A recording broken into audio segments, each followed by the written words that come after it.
On today's episode of The Franchise, this is episode number 13.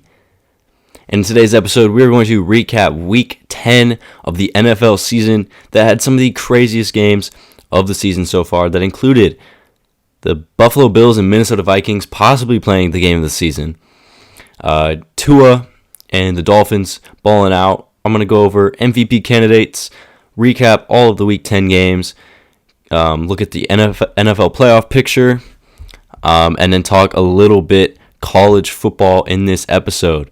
Before we get into it, make sure to subscribe to the YouTube channel and follow the podcast on Spotify and Apple Podcasts. Those are all of the places that you are able to listen to the franchise.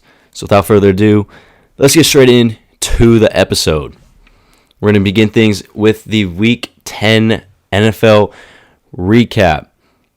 And we're going to begin with the biggest game of Sunday's slate of games, and that was the Buffalo Bills and the Minnesota Vikings. Heading into this game, there were some questions on Josh Allen and if he was going to play, because he in the previous game against the Jets hurt his UCL, which is a very uncommon injury for a quarterback. You usually see that out of baseball players, predominantly pitchers, but Josh Allen had the injury, has a UCL injury, questionable, unlikely, or we're not sure if he's going to play in the game against the Vikings. He does come out and plays, and he really balls out. 29 of 43 passing, 330 yards, 1 touchdown, 2 interceptions. Kirk Cousins, in a non-primetime game, does things that you'd expect Kirk Cousins to do. 30 of 50, 357, 1 touchdown, and 2 interceptions. This was a very crazy game. This is definitely game of the year so far. I mean, the fourth quarter and especially the last 2 minutes of this game, there was multiple times, at least 5 times, where I thought the game was over. I mean, you go down, the Bills hold the Vikings at the 1-yard line, right? The Vikings, they're down. They're pushing the ball down the field. Justin Jefferson makes one of the greatest catches of all time. Goes up, grabs it with one hand, scoops it under. The ball's literally right here. He's holding it. Falls on the ground. Ball never touches the ground. Justin Jefferson comes up with a monster grab. And what a game for Justin Jefferson. 10 receptions, 193 yards, and a touchdown. Stephon Diggs had himself a game too. 12 receptions, 128. It's kind of funny to think about that those two guys got traded basically for each other. The Vikings traded Diggs to the Bills for the first-round pick that was used to draft Jefferson. So I'd say that is probably the most balanced trade in NFL history. But back to the game. Vikings are down. They're pushing the ball down the field, trying to score and win the game. And they are at the 1-yard line. And Kirk Cousins goes for the QB sneak, and he doesn't get it. Unsuccessful. Bills hold the Vikings on 4th down. So it's obviously turnover on downs. Bills ball. All they got to do is run it up a yard so then they can kneel it out and win the game. So Josh Allen has to do a QB sneak as well. However, he drops the freaking snap. He drops a snap. Vikings recover it for a defensive touchdown. All of a sudden, they're up 30. They're up. It is 30 to 27. There's still like 45 seconds left in the game. Bills get the ball back. Josh Allen sends the Bills down the field, and then the Bills tied up with a field goal.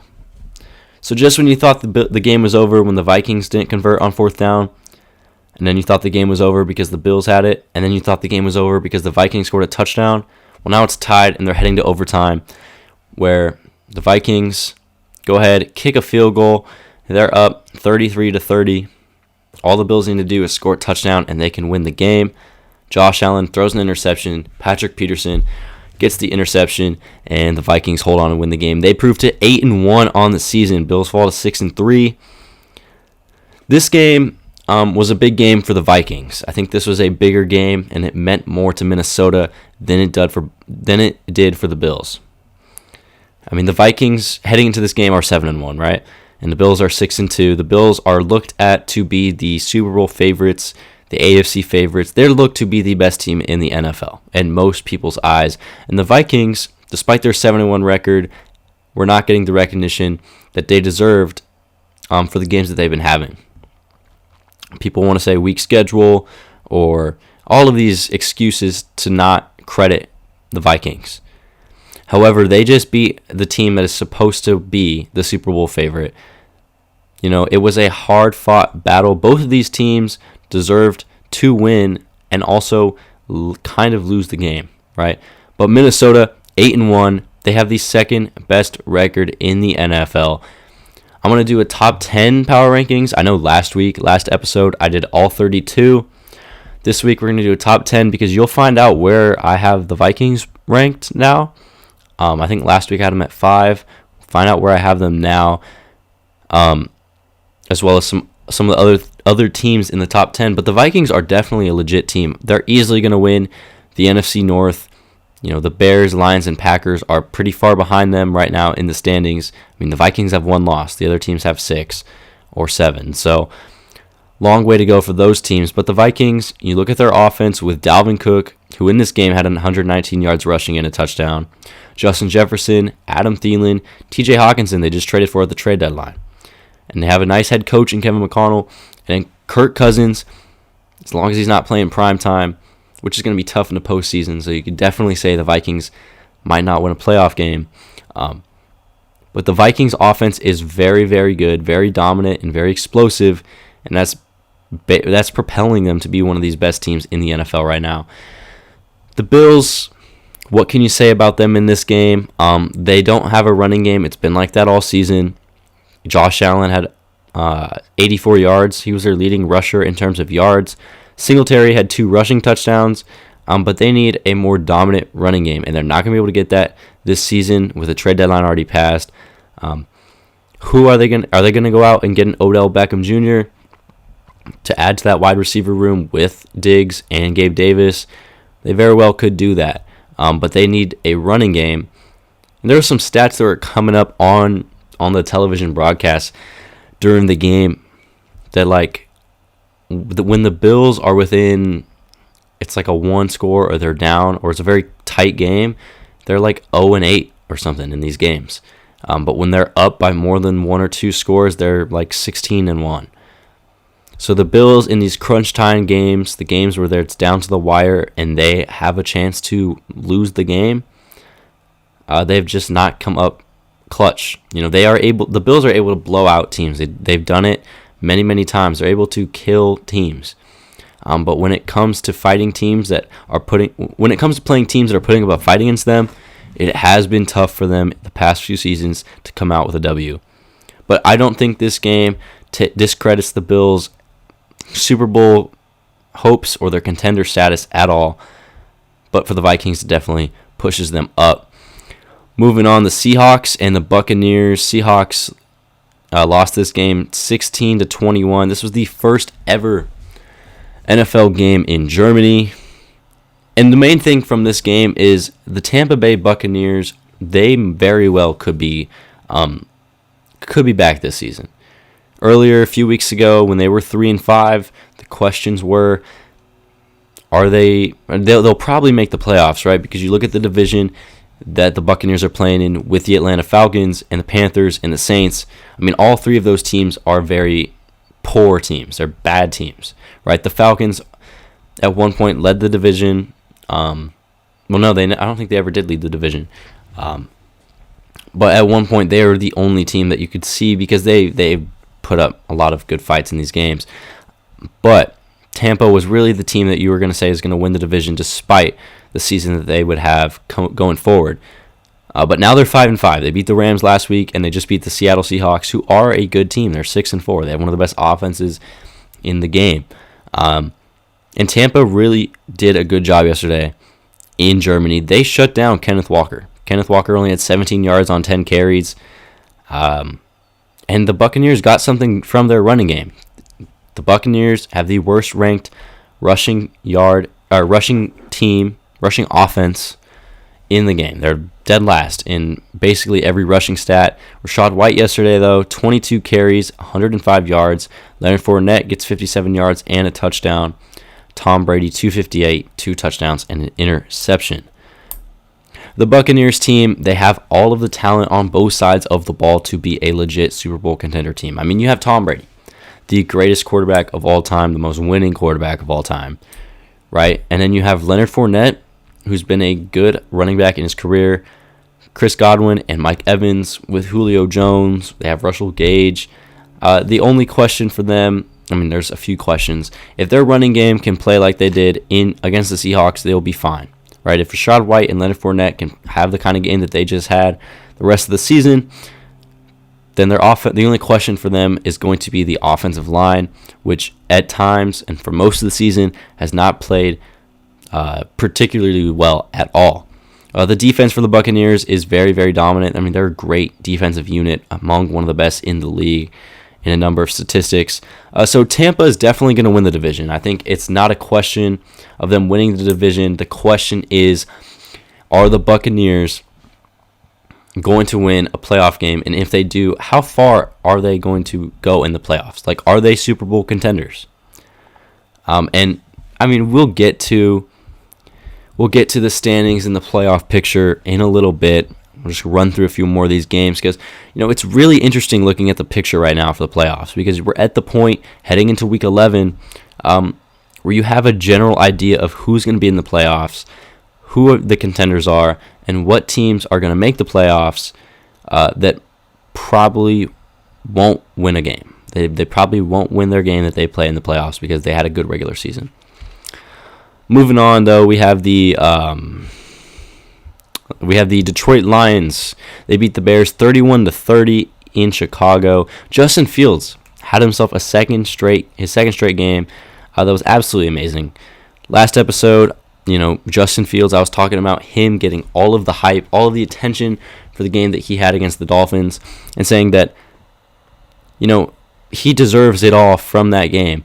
But it might be too soon. We don't want to jump too early onto the bandwagon of claiming him as a franchise quarterback and one of the future stars in the NFL.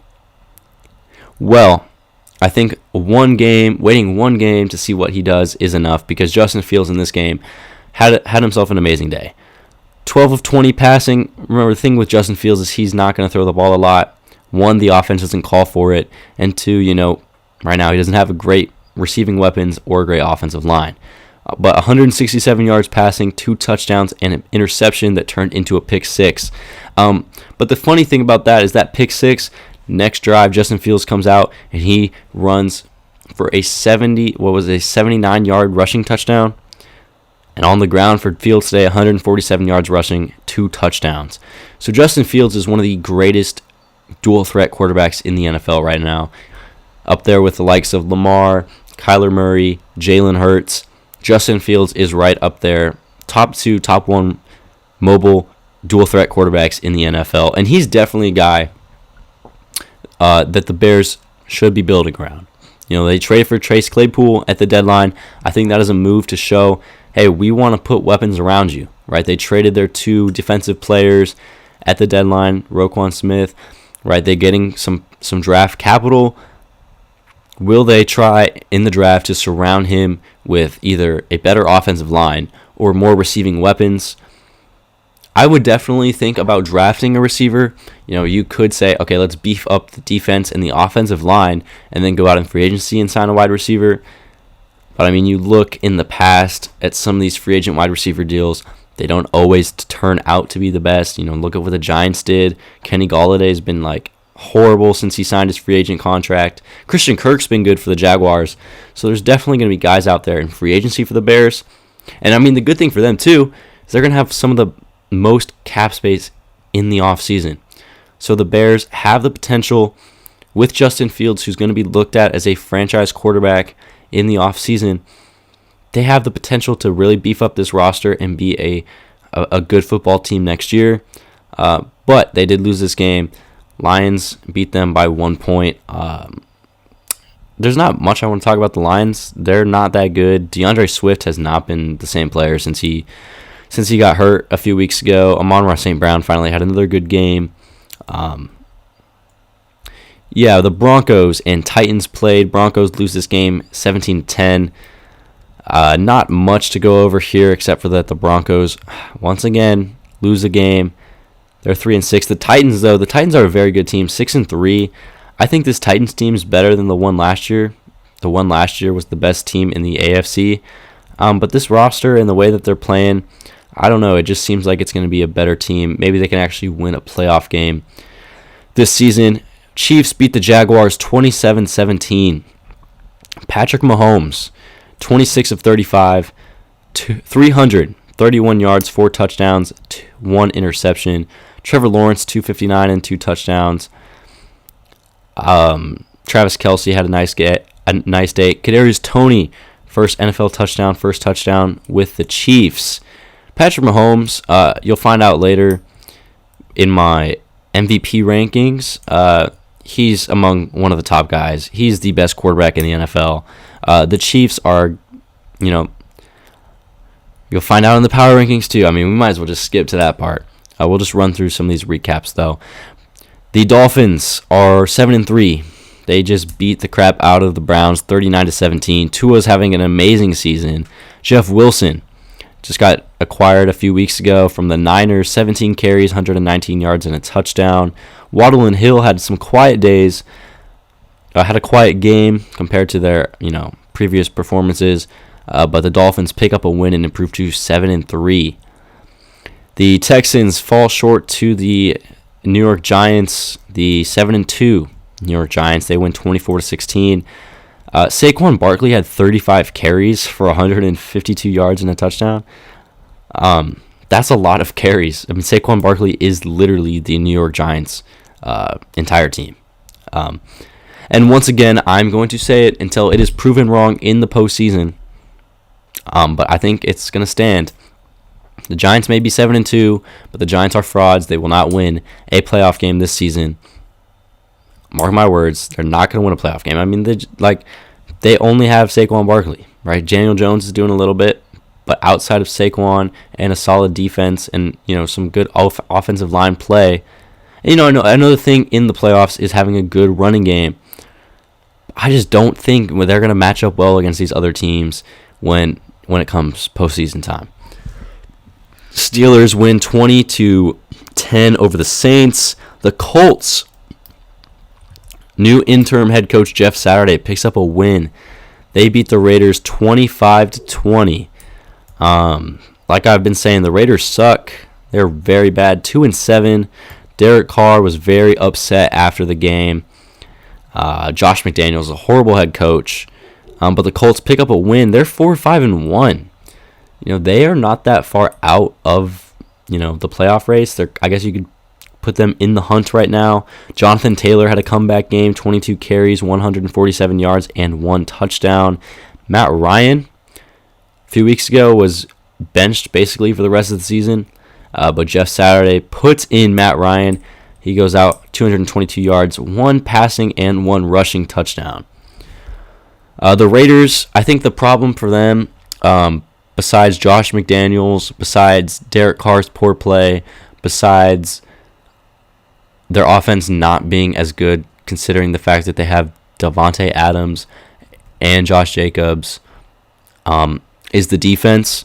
So, I mean, there's a lot of problems with the Raiders. But the defense is allowing 25 points per game and 376 yards allowed per game. Compared that to their offense, the Raiders are giving up more yards than they're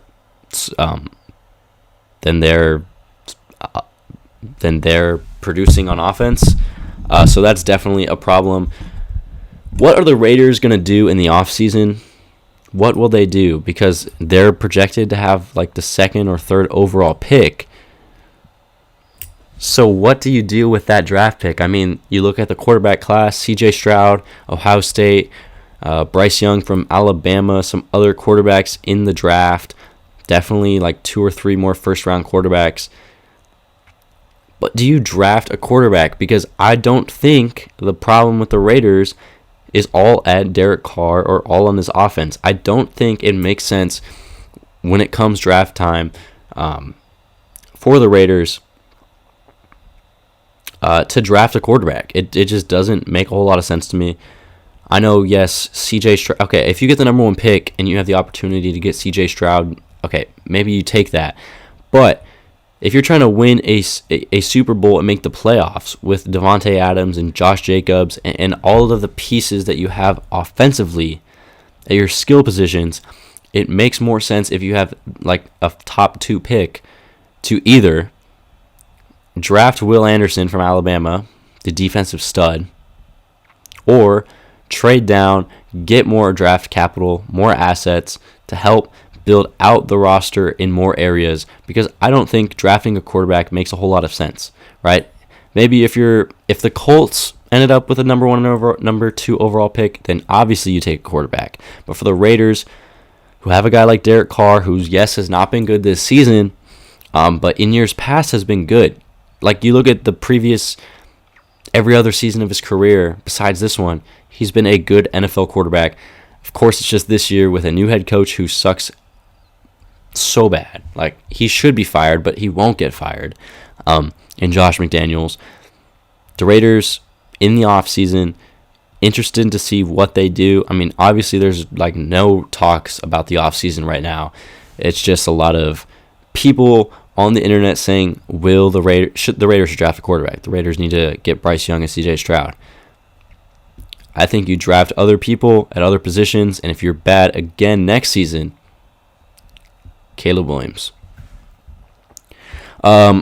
Cowboys and the Packers. This was supposed to be game of the week. It was definitely one of the better games of the week. Packers pull out a win in overtime, 31-28. After 4 straight losses, the Packers finally get a win against their old head coach, Mike McCarthy. Packers are now 4-6. Cowboys are still 6-3. A lot of negative talk on the Cowboys today on, some of the bigger television networks and bigger sports programs. A lot of negative talk on the Cowboys and Dak Prescott. Now, Dak did throw 2 interceptions in this game, and that's not what you want to see out of a guy who's your franchise quarterback. And then there was talk about the CeeDee Lamb connection, but you look at CeeDee's numbers in this game, 150 for 2 touchdowns. Tony Pollard had a good game, rushing 115 yards and a touchdown. The defense for the Cowboys, yes, it's one of the best defensive teams in the NFL, but their rushing defense did allow 138 yards to Aaron Jones, did allow a good number of yardage to A.J. Dillon, and their passing defense allowed 3 touchdowns and 107 yards to Christian Watson. But for the Packers, this is a big win for them. They needed this win. If they fell to 3-7, their season's over. So now they're 4-6. Can the Packers turn their season around and make the playoffs? I mean, I don't think so. The Vikings have such a big gap, so they're not winning the division. The Packers will only make the playoffs as a wild card team. But I mean, when we look at the standings in the playoff picture, I don't know how many of these teams that they can jump to realistically make the playoffs. But either way, this is a massive win for the Packers and Aaron Rodgers. They needed this win. And for the Cowboys, it does suck to lose and fall to 6-3, but I still think that they are a Super Bowl contender and one of the best teams in the NFL. Cardinals and Rams. This game had neither of their starting quarterbacks playing, Kyler Murray or Matthew Stafford. We had Colt McCoy go for the Cardinals. Cooper Kupp got hurt in this game. Coach Sean McVay says the ankle injury is not good, so Cooper Kupp's probably going to miss significant time. The Rams are 3-6.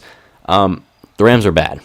Obviously, they're 3-6. They're 13th. They're ranked 13th in the NFC standings for a team that just won the Super Bowl last season.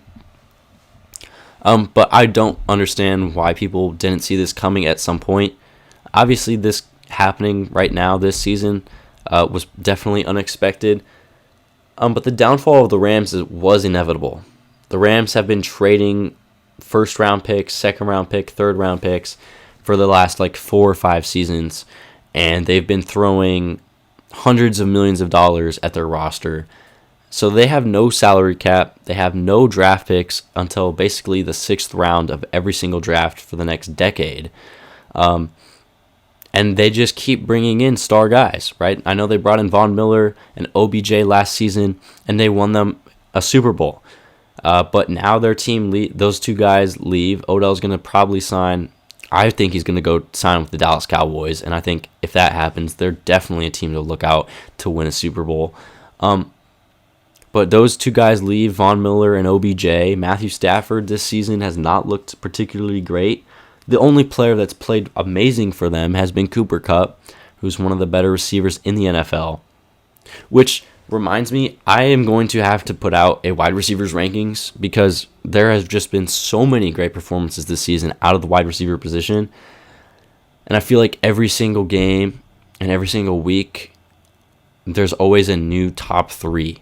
And it's never like the same three guys. And it's always, one week it's Cooper Kupp, Devontae Adams, and Hopkins are the top three receivers in the game. And the next week it's A.J. Brown, Jefferson, and Jamar Chase. So we're going to have to put out a wide receiver rankings video, or at least have that in part of the podcast. But the Rams' downfall was inevitable. Obviously a surprise for it to happen this season. But when you're trading your first, your second, your third, your fourth round picks for basically the next 5 to 7 years, how else are you supposed to improve this team, especially when you're paying so much money to Aaron Donald and Jalen Ramsey and Matthew Stafford, and you still have to pay Cooper Kupp, and you paid Allen Robinson, and so many guys are making a good amount of money on this team, that there's really no way to improve it. Their offensive line sucks, and they have a very poor running game. So the Rams' downfall was expected, and they're definitely not going to make the postseason. I don't even think they have a chance to make it, within the next 2 years, depending on how the season plays out. Final game from Sunday, Chargers 49ers. 49ers win this game 22-16. The Chargers were supposed to be this amazing team at the beginning of the season, right? You go through, you look at everyone's standings predictions, you look at everyone's Super Bowl predictions, everyone's MVP picks. Justin Herbert and this Chargers team were supposed to be better than the Chiefs to some people, but they're 5-4. Their defense is not good.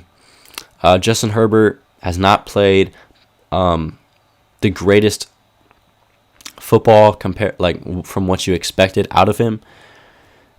Keenan Allen's basically missed the whole season. Mike Williams is out. Austin Eckler's been good at times. He didn't have a great game against the 49ers, but the Niners have one of the best defenses in the league.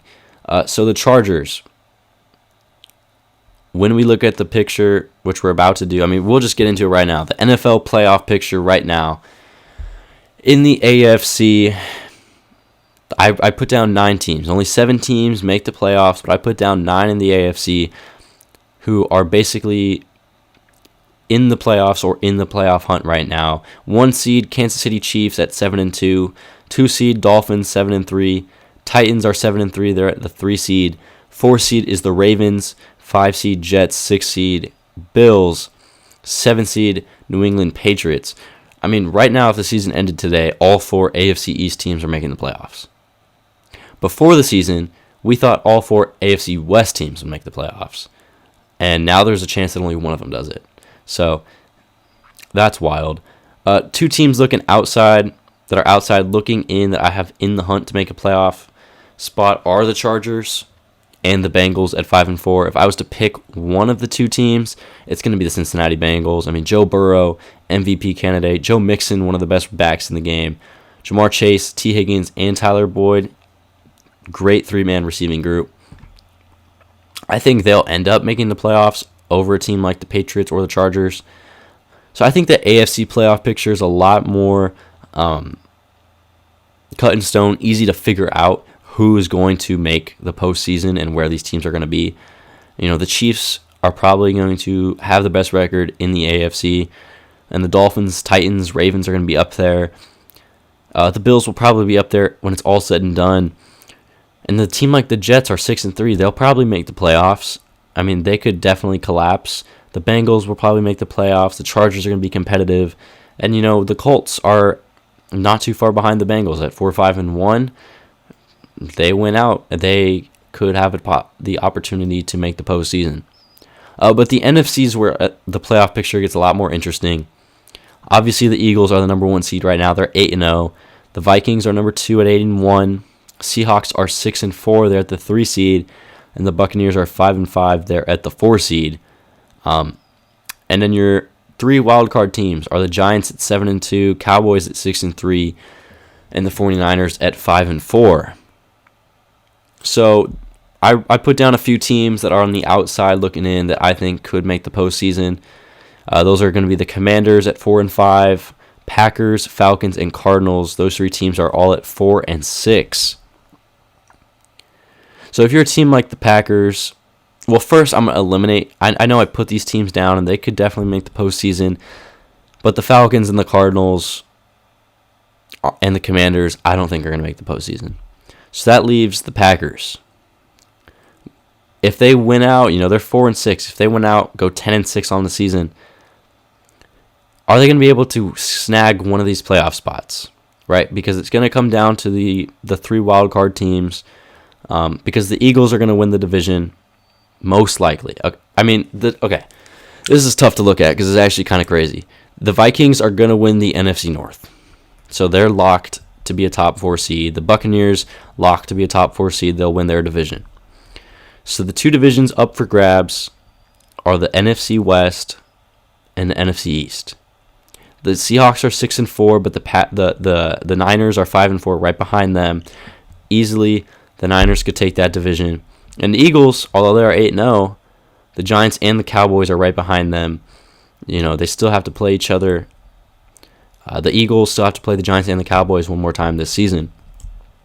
So there is definitely a scenario where the Giants or Cowboys jump up and win the division. But are the Packers going to be able to pass up a team like the Giants, Cowboys, or Niners, or Eagles? I really don't think so. They're 4-6. I don't see the Cowboys losing 6 or 7 games. I don't see the Giants losing 6 or 7 games. Even though I don't think the Giants are going to win a playoff game, I don't think they're going to lose 6 games this season. The Niners, they have a tougher schedule. Jimmy Garoppolo can definitely, at times, lose you a football game.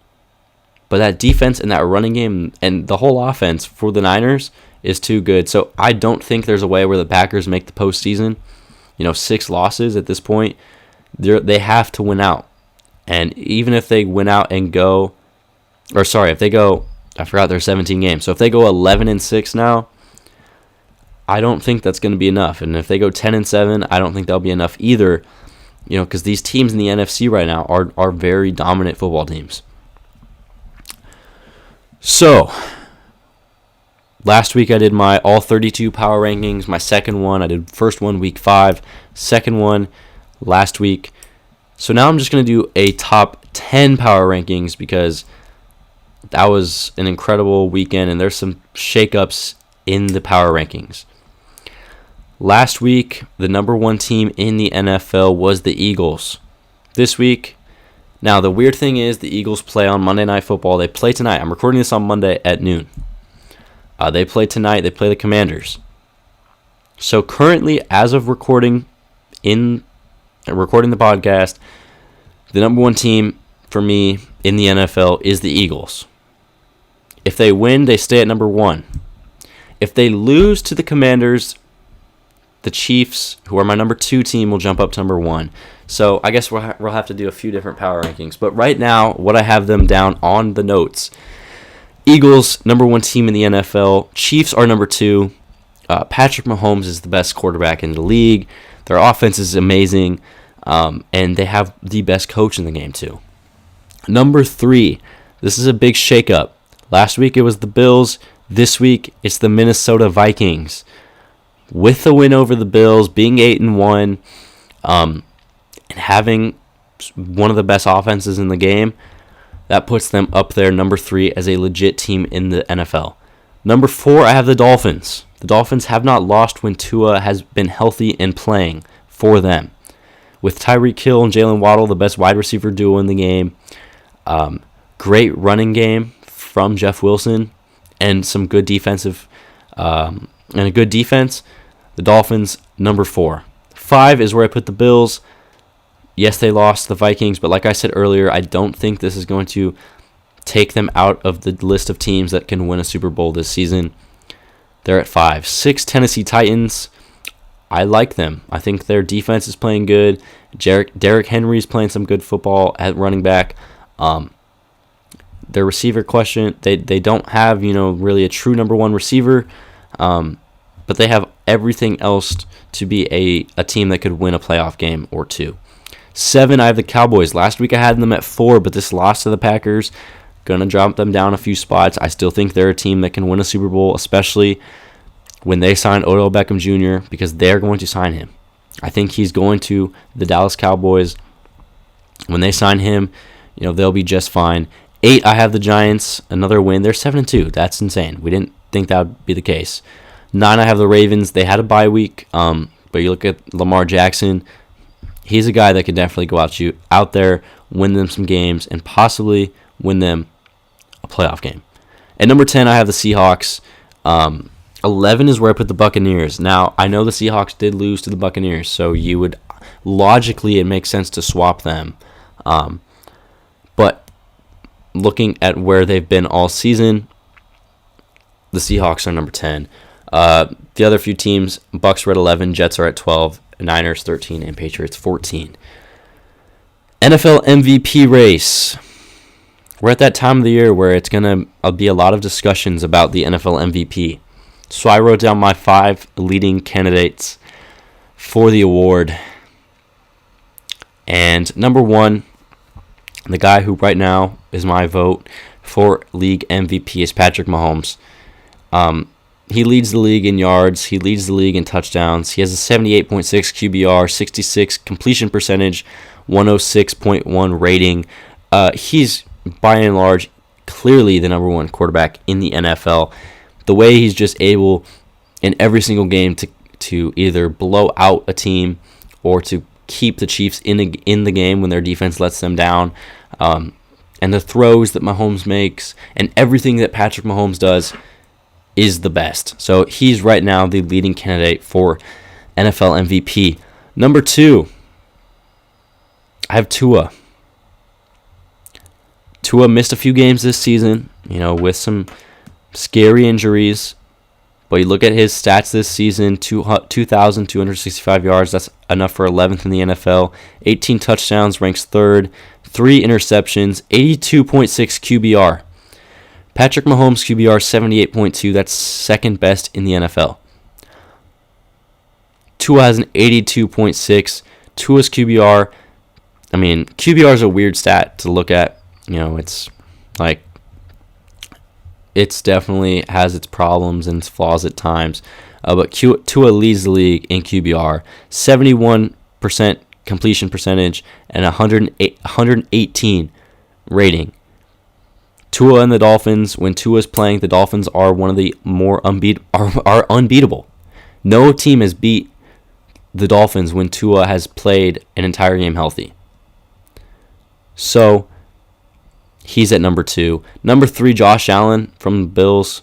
He ranks 3rd in yards, 2nd in touchdowns, 3rd in QBR, 64.5 completion percentage, 96.6 rating. He definitely has the potential to ball out the rest of the season and win the MVP. It would not surprise me if Josh Allen does it. He was my pick in the preseason before the regular season started to win MVP, so I'm not going to count him out of the race. Number 4, Jalen Hurts of the 8-0 Philadelphia Eagles. He ranks 16th in passing yards, 13th in touchdowns, 2 interceptions on the season, but he also has 326 rushing yards, 6 rushing touchdowns, 68 completion percentage, 62 QBR.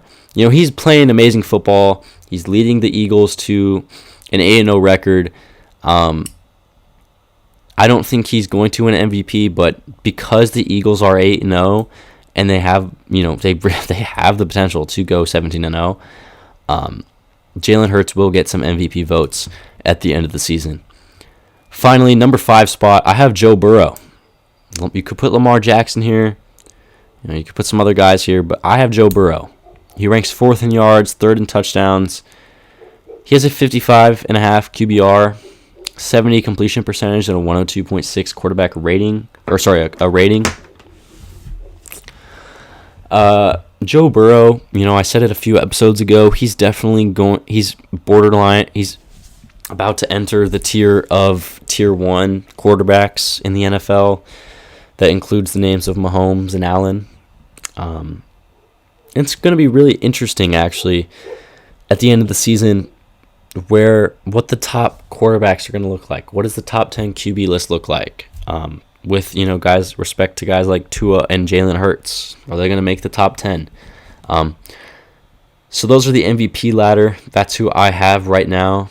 If the season were to end, I'd have Mahomes winning it and Tua right behind him. So yeah, what a week it was in NFL Week 10.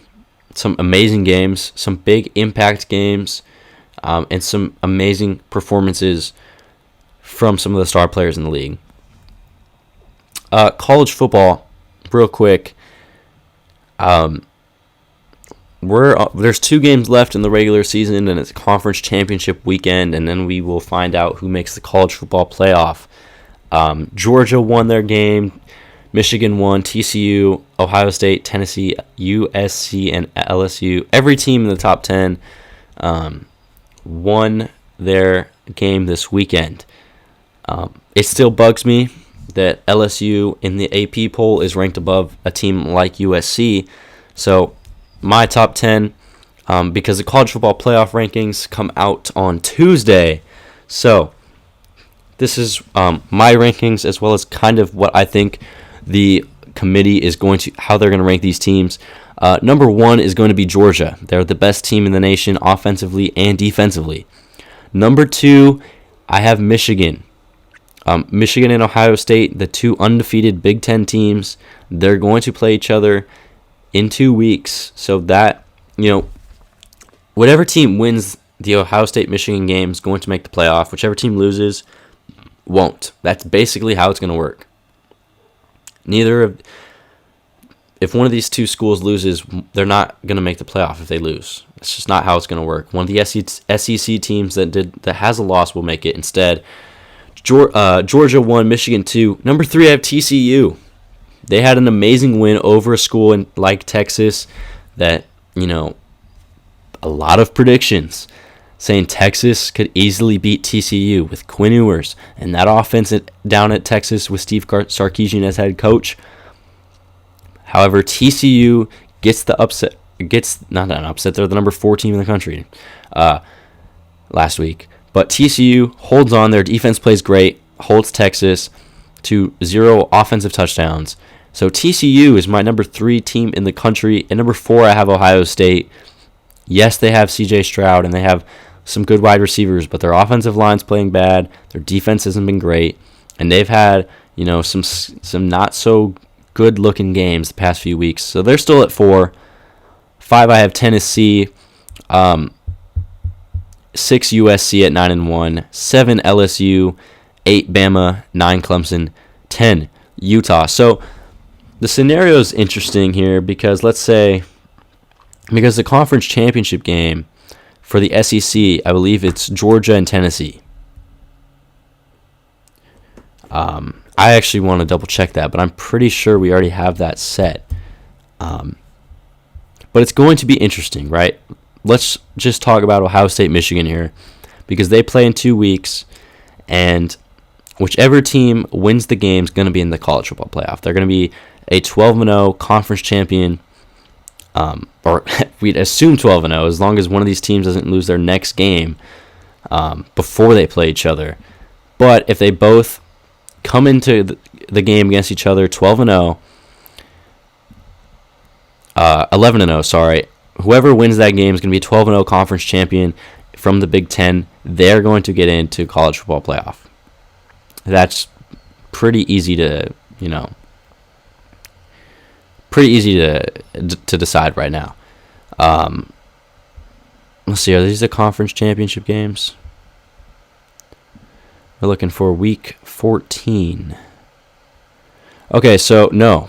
Right now, the conference championship game in the SEC is LSU, Georgia, not Tennessee. So LSU, Georgia. Georgia's going to win their game against LSU. If LSU upsets Georgia, geez, this is what's crazy about college football. There's so many freaking scenarios. I have to start writing. I gotta write these down. So right now, Georgia, number 1 ranked team in the country, according to myself and according to probably everyone else. So we'll just take my top rankings. So I had Georgia, Michigan, TCU, Ohio State, Tennessee, USC, and LSU. 8 was Bama, and that's really all that matters. I guess we could put Clemson because they still have a chance.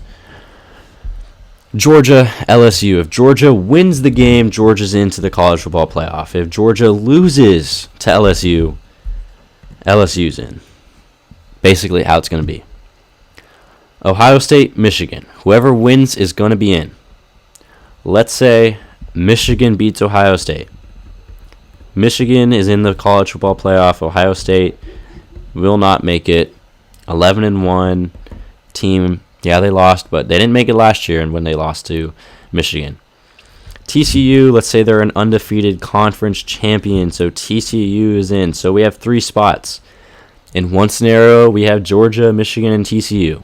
The other scenario, we have LSU. Well, sorry, we're going to put /Ohio State because we don't necessarily know yet. One scenario is Georgia, Michigan /Ohio State, and TCU. The other one's LSU, Michigan /Ohio State, and TCU. So who goes into the 4 spot? Tennessee, who's going to probably end the season 11-1 with a loss to the number 1 team in the country in Georgia, but a win over Bama. USC, who right now could be the Pac-12 champ. They're probably going to end up playing Utah for that title. And jeez, I didn't mean to almost curse there. Sorry. USC and UCLA play this weekend. As long as USC doesn't lose to UCLA, they're going to be playing in the Pac-12 championship game, probably against Utah. So let's say USC beats Utah, so the USC is a conference champ. They're 11-1 conference champ. LSU, they're in one of the scenarios. Bama is not going to make the playoff. Clemson, if they beat North Carolina, they're a 11-1 conference champ. So we have 3 teams battling for 1 spot in our scenarios: Clemson, USC, and Tennessee. I think Tennessee is going to get in over USC despite them being a conference champ. But we'll put down Tennessee /USC in both of these scenarios. So that's basically where we are in terms of college football playoff. Final rankings, who's going to be the 4 teams in at the end of the season. First scenario, Georgia wins their conference championship against LSU, and they're going to be in. So one scenario is Georgia, Michigan, or Ohio State, the winner of that game, TCU, and then either Tennessee or USC. The other scenario is LSU beats Georgia, 11-2 or 10-2 conference champ. LSU gets in the playoff because they beat Georgia. Michigan or Ohio State, TCU, Tennessee, or USC. But also, I mean, you could, if you have a team like LSU, is the committee really going to put in LSU even though they're a SEC champ? They could put in Clemson. So there's a lot of wild scenarios for college football. It's definitely making my head spin and kind of hurt because there's just so much that can happen in these next 2-3 weeks. So it's going to be very interesting to see going forward what happens. Not a lot of stuff, though, in the MLB free agency is going on. Last episode did some predictions.